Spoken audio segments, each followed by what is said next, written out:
હા ટુ ફરીથી ચલો આ રીતે રે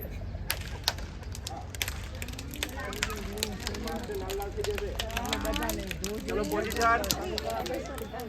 પોઝિશન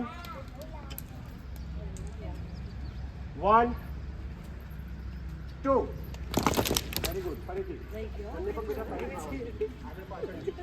આ રીતે હા એમ છે ખબર છે બતાવું છું આ સ્ટેપ કરવાનો શું બેનિફિટ છે ને એ બી હું તમને સમજાવું છું કે એનાથી પગના અને તમારા ડિફેન્સમાં કઈ રીતે યુટિલાઇઝ થાય છે ઓકે પોઝિશન સ્ટ્રેટ 1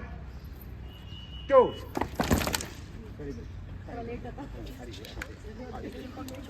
આગે હા આ બંને સાથે રહેવું જોઈએ આ જરા બી કોઈને અહીંયા મારો ને હા આંગળી મૂડી રાખશે ખબર પડી પાછળથી કોઈ પકડાય આટલું માર્યું તો હાથમાં આવી જાય